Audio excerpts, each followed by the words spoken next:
Hey everybody, and a warm welcome to a new story. Today's Reddit story is called The Epic of the Not-So-Sexy Librarian, from the Reddit PROREVENGE subreddit. I hope you like it and will enjoy the time. If you like my content and this kind of videos, please leave a comment and subscribe to my channel. As always, this story is told from the original writer's point of view. The link is down below in the description. Enjoy it. I got a job at the local library in the summer of 2015-2016. Strap in, kids, because in order for you to understand the true artistry of my revenge, this is going to be a long, delicious ride. At this time, I was a poor undergrad student who had just gotten out of an abusive relationship and was riddled with anxiety. In my new living situation, I had to earn more money than I was making as a tutor in the college writing center. So I applied to work part-time as a shelver in the mornings before I would go to class. Now, I said local library, but it's actually a bit more complex. The library system I was working for was one of the best in its area of the United States. We had a dozen or so branches. The main branch of the library had a coffee shop, an indoor theater, and a sub-basement full of books, along with a suspiciously well-kept underground bunker full of important state documents. I worked at a branch, and it was considered one of the larger branches. The second largest in terms of collection, and the only branch outside the main library equipped with a maker lab. I got this job by the grace of some benevolent God. And in part because I have a friend from college who worked in the maker lab that could vouch for my character. After a brief training period in the main library, I arrived for my first real day with a box of donuts for my coworkers in hand and a smile on my face at 6 in the morning. Unfortunately, my manager did not arrive on time. Enter the children's librarian, who did show up early to set up for story time, and let my anxious ass inside. Enter our antagonist, who I will refer to as my least favorite character from Friends, Marilyn. Marilyn did not like me from the start. This is in part due to circumstances beyond my control, which I found out after the fact. One of her friends had applied to shelve at the library, but did not get the position because Marilyn's vouching did not carry as much weight as my friend's, as well as the fact that I was better qualified. She also did not like me because, and I cannot make this up, I brought donuts. See, she worked 2 jobs, one as a barista at the coffee shop and bakery across the parking lot, along with her job as a circulation assistant at the library. She was reportedly quite unhappy with my decision to bring donuts from a competing breakfast chain while everyone else passed on her bagels. Side note, who even likes bagels, really? Fortunately for me, I didn't see much of Marilyn at this time. She worked a mid-shift since her mornings were at the coffee shop, so she was coming in when I was clocking out. This still didn't stop her from making sure I was aware of her disdain by taking up space in front of my work locker while she was coming on shift. So I would have a hard time getting my things and leaving in time to make my classes, or my second job. A few months passed, and around Christmas, a couple of our part-time branch assistants decided they were going to retire. This left us in a bind. We had 2 positions to fill and we were coming up on holiday break, which is a busy time for the library. I had only been working in my position as a shelver since late summer. But something in me read 4 shots of Jack Daniels at 2 a.m. led me to apply for the position anyway. Again, by the grace of some benevolent God, and the recommendation of several people, I got the job. This is a good place to fit this in as well as any. My assistant manager was a good-natured sort of guy who had only started working in his position a couple of months before me. I was the first person he ever trained for both shelving and for an assistant position. The unfortunate truth was that my being trained by someone who was still in training himself showed. My ability to do my job was also hindered by Marilyn, who tried multiple times to sabotage me. She would tell me the wrong information, or stay quiet if she knew I was misinformed. The problem was that this would backfire on her. Marilyn would tell me something untrue, and when I would be corrected, I never let her get away with it. Part of the reason I had gotten the position of circulation assistant is because I turned in a programming outline for a weekly anime club at the library. And it had been approved, but stalled in implementation. I was seen as a figure who could help revitalize our teen programming by our children's librarian, another blow to Marilyn, who was in charge of the current programming for teens, which amounted to nothing more than an after-school study hall. Again, we were the second largest library branch in our system, we were expected to do better. Encroaching on her teens was nothing short of war, even though I pointed out she had other responsibilities that were piling up around the library. That stagnated when she was doing her glorified babysitting. I also got chosen for assignments that made me popular with the library staff. When other branches were short-staffed, our branch would be asked if we could send someone to help pick up the shift. I was given this task quite a bit in the winter for a rather stupid reason. I drove a Jeep, and so my four-wheel drive was ideal for driving unplowed roads. Marilyn, in comparison, took public transport, so her chances of getting chosen were slim to zero. This also meant I picked up more friends at the other branches. What can I say? I'm charismatic. It helped that I wasn't on my phone all the time, something Marilyn had been reprimanded for pretty regularly. I'm not talking a couple checks here and there throughout the hour, I'm talking every 5 minutes, texting, checking Twitter, Tumblr, Facebook, Vine, etc. She did it behind the desk, she did it in the back, she did it on the floor between the stacks. She did it checking in books, and part of the reason she loved watching the teens was because she could be on her phone, practically uninterrupted, for an hour and a half. At one point she lost her phone, used the library phone to call it, and then, when that didn't work, got on the phone with her sister to active her "Where's my phone" feature from home. Which meant we were slammed up front while she walked her sister through the process. Now that you have the background information and your FedEx order of Chekhov's guns, here's how this bitch got our assistant manager fired. I processed a library card wrong. There was a patron who came in, and through a series of wacky circumstances involving a former security action on him and a very generic Amilcatos name, I mixed up some library accounts, put a new card on the wrong account, and then had to start a new application with a new card. All told, I spent half an hour getting this guy a card.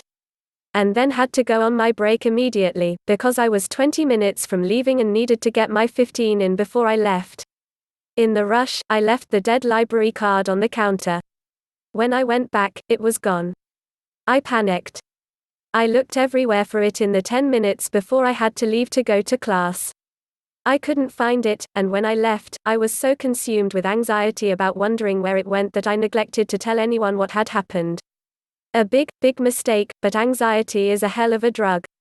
When I came into work a couple days later, I found out through an email it had been discovered. Slotted back in with the other new, unassigned library cards. I know for damn sure that, of all the places I could have put it, it wouldn't have been there. I realized the person working at that computer when I had come back off my break was Marilyn.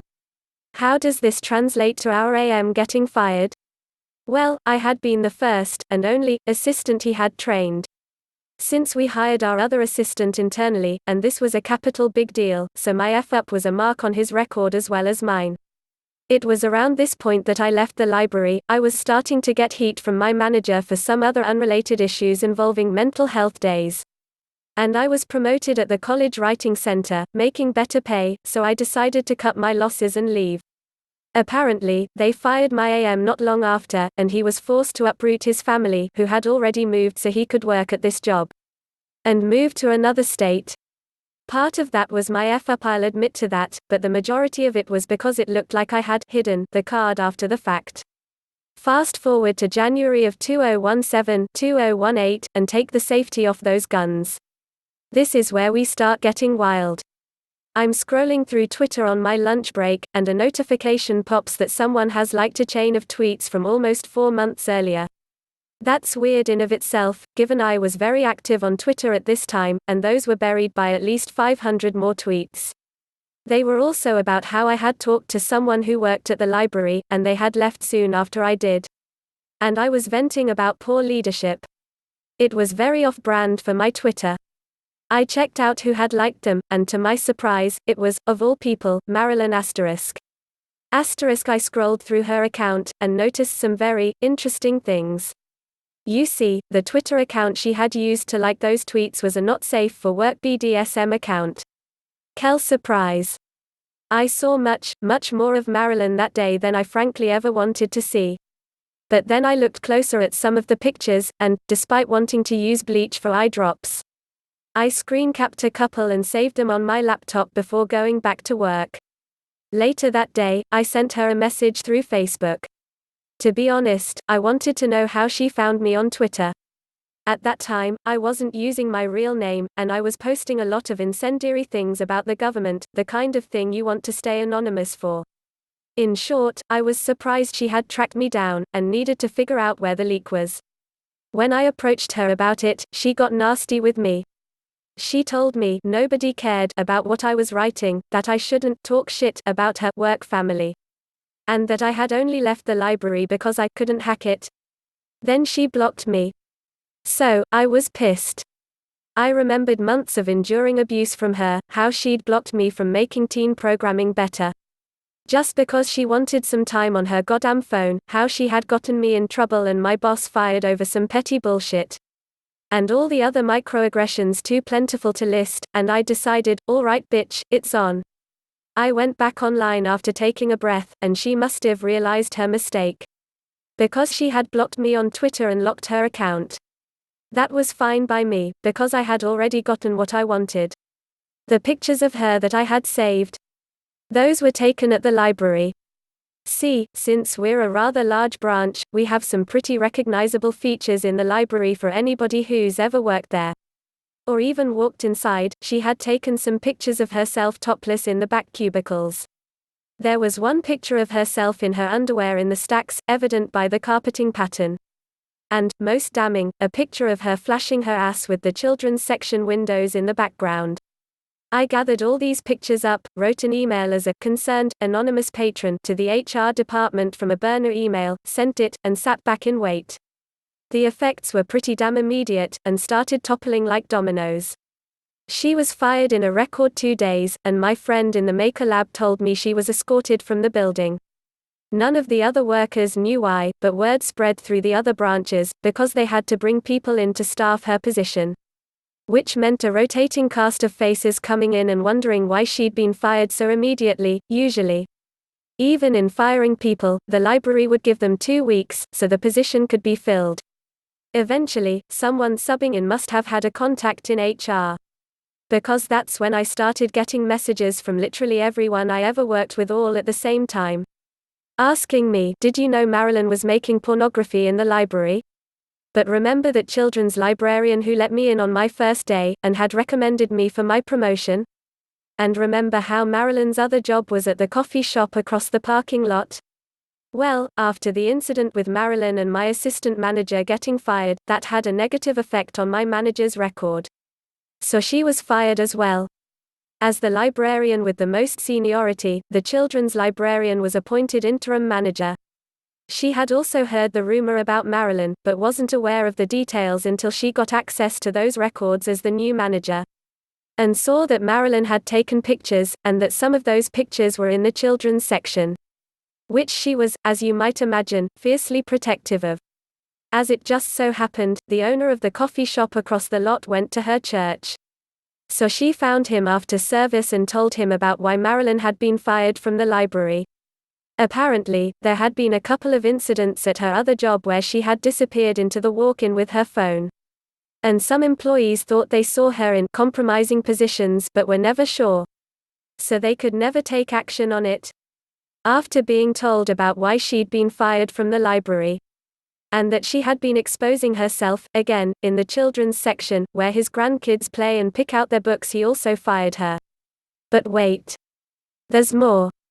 Marilyn had also been doing well enough at the library and the coffee shop that she'd finally bought herself a car. Great news, except that once she lost both her jobs, she couldn't afford the payments.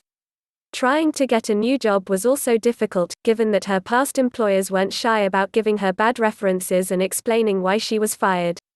So her car got repossessed after she missed too many payments. She had also just applied to the college where I was working, so she could get an English undergrad, then a master's in library sciences. She ended up having to withdraw, since her scholarship was revoked after she was fired, and she no longer had a reliable way to get to campus. No job, no car, kicked out of college before she even took her first class. Could Marilyn's life get any worse? Oh, it could. Turns out her boyfriend wasn't aware of her taking these pictures and posting nudes of herself on the internet. When he found out from one of her former co-workers at the library why she'd been fired, turns out she had lied to him about it. The two of them broke up, and guess where she had been living? So, she ended up moving back in with her mom, who I'm sure was really, really curious about why her daughter had been having such a streak of bad luck. Sorry, Marilyn. Looks like no one told you life was gonna be this way. If you liked the story and the content, please leave a like, subscribe and share this video. Also have a look into my playlist for more entertaining stories. Thank you and have a nice day.